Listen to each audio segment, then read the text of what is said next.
नमस्कार मंडळी, मालिका कट्टा विथ अमृता या मनोरंजक चॅनलवर तुमचं मनपूर्वक स्वागत. कालच्या भागाची सुरुवात होते अर्जुन आणि सायलीच्या संवादाने. अर्जुन सायलीला म्हणतो, चल आता, श्वेता आश्रमात आली आहे, त्यामुळे तुला मदत होईल आणि मधुभाऊही थोडे रिलॅक्स होतील. पण सायली तिथून उठते आणि विचार करत पुढे चालू लागते. अर्जुन तिला विचारतो, काय झालं? कसला विचार करतेस? त्यावर सायली म्हणते, मी कितीही ठरवलं ना की प्रियाचा विचार करायचा नाही, तरी ते मला जमत नाही. आता ती हॉस्पिटलमध्ये येऊन राहिली आहे, यामागे नक्की काहीतरी गडबड आहे. तिच्या डोक्यात नेमकं काय चाललंय हे मला काहीच कळत नाही. अर्जुन तिला समजावत म्हणतो, नको कळू दे. मी तर म्हणतो तिचा विचारही करू नकोस. एवढ्यात तो चैतन्याला फोन करतो आणि म्हणतो, वात्सल्य आश्रमाचं स्टेट लेव्हल रजिस्ट्रेशनचं काम सुरू झालं आहे ना, मी तुला 2 नंबर पाठवतो.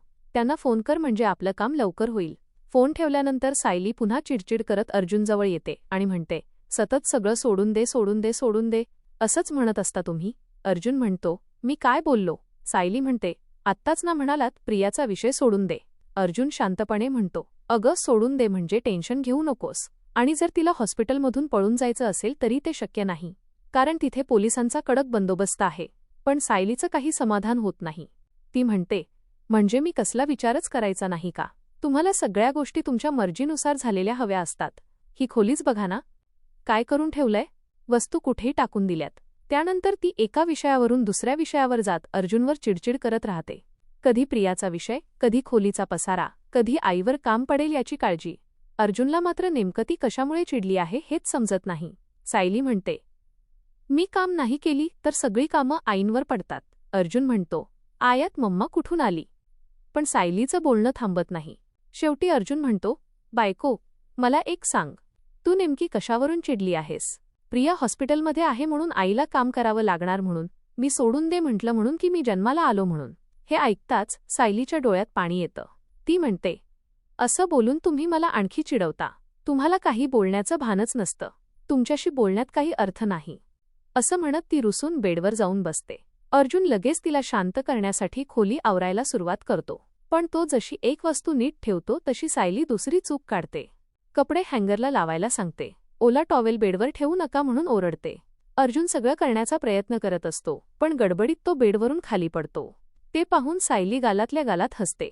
सायली म्हणते, हे असंच आहे तुमचं, काम वाढवून ठेवता. अर्जुन घाबरून म्हणतो, आईला काही सांगू नकोस, मी सगळं आवरतो. पण परिस्थिती हाताबाहेर जाते. अर्जुन उगाच कोणीतरी हाक मारल्याचा बहाणा करून खोलीतून पळ काढतो. बाहेर येऊन स्वतःशीच म्हणतो, हे असे कसे? हाचे अचानक मूड बदलत आहेत. आता असंच होणार का? मी काय करू? इकडे सायली पुन्हा त्याला हाक मारत राहते, पण अर्जुन लपून बसलेला असतो. दुसरीकडे हॉस्पिटलमध्ये नागराज पॅनिक अटॅकचं नाटक करून दाखल झालेला असतो. डॉक्टर पोलिसांना सांगतात की त्याच्या हार्टवर प्रेशर आलं आहे, त्यामुळे काही वेळ तो हॉस्पिटलमध्येच राहणार आहे. तेवढ्यात प्रिया उठते आणि तिच्यासाठी भरून ठेवलेलं इंजेक्शन घेऊन नागराजजवळ जाते. ती त्याला घाबरवण्यासाठी इंजेक्शन उगारते. नागराज ओरडायचा प्रयत्न करतो, पण प्रिया त्याचं तोंड दाबून म्हणते, मस्करी करते. त्यानंतर ती म्हणते, या सगळ्या चाव्या फिरवण्यासाठीच मी इथे आले आहे. इथूनच सगळ्या गोष्टी सोप्या होतील. माझ्यावर विश्वास ठेव. नागराज विचारतो, काय प्लॅन आहे? त्यावर प्रिया म्हणते, मला एका सोर्सकडून अर्जुन आणि सायलीची सगळी माहिती मिळते आहे. त्याचा आपल्याला खूप फायदा होणार आहे. पण आधी अर्जुन आणि सायलीला पूर्णपणे उद्ध्वस्त करावं लागेल. त्यासाठी मला तुमची आणि महिपतची मदत लागणार आहे. तेवढ्यात श्वेताचा फोन येतो. ती सांगते की वात्सल्य आश्रमात 2 नवीन मुली आल्या आहेत. प्रिया तिला त्या मुलींची नावं, फोटो आणि पूर्ण माहिती पाठवायला सांगते. फोन ठेवल्यानंतर प्रिया नागराजला म्हणते, ही तर पहिल्याच फटक्यात लॉटरी लागली. सायलीचा ज्या आश्रमावर जीव आहे तोच आश्रम आता तिचा जीव घेईल. इकडे घरी अर्जुन अस्मिता आणि कल्पनाला सायलीच्या विचित्र वागण्याबद्दल सांगत असतो. तेव्हा दोघीही हसतात आणि अस्मिता त्याला समजावते की हे प्रेग्नन्सीमधले मूड स्विंग्स आहेत. यात कोणतंही लॉजिक शोधायचं नसतं. थोड्याच वेळात सायली स्वतः अर्जुनजवळ येते. तिच्या डोळ्यात पाणी असतं. ती म्हणते, मला कळलंच नाही, मी अचानक एवढी का चिडले.